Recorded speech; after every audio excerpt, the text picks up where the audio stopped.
Yeah, it's fascinating times, like you said, to watch. I mean, to know that the Teamsters might pull for a Republican, never would we have thought that would happen 20, 30 years ago. And yeah, politics is fascinating. It's also crazy, and it'll drive you crazy if you run. Trust me. There was a member of parliament that pulled me aside and he said, Brian, politics is show business for ugly people, is what he told me. And then he laughed. And that was his advice to me. You told me about Trump's crypto adoption curve. I was wondering if you could tell me what you think of Larry Fink of BlackRock's crypto adoption curve. I had Scaramucci in here 6 months ago. And, you know, he always tells this story of bumping into Larry in Davos a couple of years ago. And Larry came up to him and said, you like this Bitcoin thing? He's like, I don't like it. And I think Mooch was like, you know what? You know, I suggest you spend another 10, 20 hours on it and do a deeper dive. Now, the Mooch won't take credit for this, but obviously Larry came full circle. Saylor likes to tweet out and joke that he's the chief marketing officer of Bitcoin, but now they own over 2% of the supply. And I'm curious, what do you think of that? And are you concerned that BlackRock, some say is just an arm of the government alongside of JP Morgan, might end up owning too much of Bitcoin or controlling too much of it? So I guess that's two questions in one. Yeah, so I'm aware of a very concerted effort among some large Bitcoin holders who they said, you know, Larry Fink is the key to getting a lot of changes to happen on Wall Street. And that concerted effort was to sit down with him, talk to him, educate him, and see, could he understand where they were coming from? Now, these people happen to be, you know, kind of traditionally very successful finance people who happen to like Bitcoin. They weren't kind of your, you know, cypherpunk kind of traditional Bitcoiner.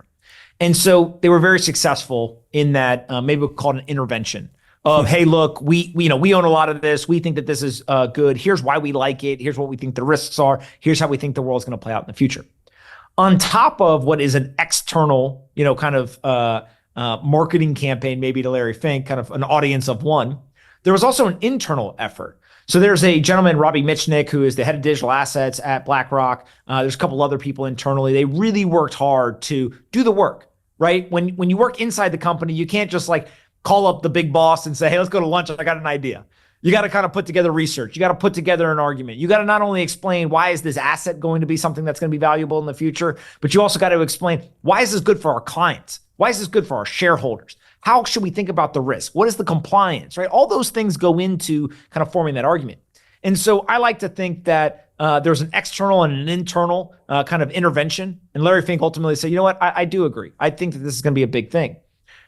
Him going on television talking about people buying Bitcoin as a flight to quality is a very big deal. You know, I'd like to think of there's different seasons to Bitcoin, and the season of Bitcoiners being important for Bitcoin in terms of the marketing of Bitcoin is over. It is now the torch been passed to the Larry Finks of the world. No matter how hard anyone in the Bitcoin community tries to market Bitcoin, they will always be less important now than Larry Fink simply just saying Bitcoin is good. And so understanding kind of who has that torch is important. Now, what is important is the Bitcoiners that end up actually trying to defend the ethos of Bitcoin. And that leads into the conversation of, can someone own too much of Bitcoin? Michael Saylor owns over 1%. The Winklevoss twins, they own at least 1%. BlackRock has 2%. You know, we very quickly can get to 10, 15% just on known people who own a lot of Bitcoin. Satoshi, over 800,000 Bitcoin, right? You just kind of go down the line. The beauty is that no matter how much Bitcoin you own, you do not control the network. You cannot manipulate it in a way that would be nefarious or malicious to anybody else. And so in a way that the US government was created, you know, there's kind of these three branches of the US government, and they serve as checks and balances on each other. The Bitcoin network has those same checks and balances. It was devised in a very similar way. The software developers, you have the miners, and then you've got the node operators. And so each one of those groups serves as a check or a balance on the other groups. And we saw during the block size wars where over 80% of all mining hash rate tried to make changes. And it was the node operators who were able to stand up and defend Bitcoin. And so while most people would like to see decentralized ownership on top of a decentralized computational network, I think we can find solace in the fact that BlackRock could own 10% of Bitcoin and they can't do anything different than you or I. And so I do think that that is, you know, kind of the beauty of what Satoshi created. What I wonder is if there is enough concentrated ownership, does the liquid supply, what is available for trading, become so little that we get more and more volatility over time? That is an unanswered question. Right now, we have seen volatility go down, but there is not too much imagination needed to find scenarios where actually volatility would go up. And it has to do with if BlackRock owns 5%, other people own, multiple percent, and they're just holding that supply on top of the individual Bitcoiners holding that supply. How many stocks have we seen float 1 or 2% of their total shares and they rip hundreds of percent? If that was to happen with Bitcoin in an asset where you can't issue more shares, you can't temper, kind of the enthusiasm, there's a lot of kind of crazy stuff that could happen. And so these are all things to pay attention to. But the beauty is that no matter how much Bitcoin BlackRock and Larry Fink own, they don't get to use the network any differently than you and I. And I think that is really what we mean by some sort of decentralized financial system is no matter how wealthy you are, you get in line in the blocks just like everybody else. Hey, I know investing in crypto is scary.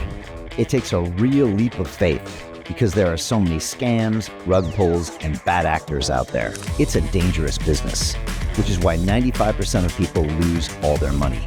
Well, that's why I created the London Real Investment Club, so you can access the hottest deals on the planet and use the crypto bull market to create the generational wealth that you deserve. Join my team of over 100 people from around the world that are making millions of dollars behind the scenes investing in blockchain, AI, Web3 games, DeFi, Bitcoin, and more. Don't miss out. Click the link below to book a call with one of my team now. But hurry, this bull market will end soon. I know investing in crypto can be scary. That's why you gotta join the investment club. Pull the trigger. Let's do this.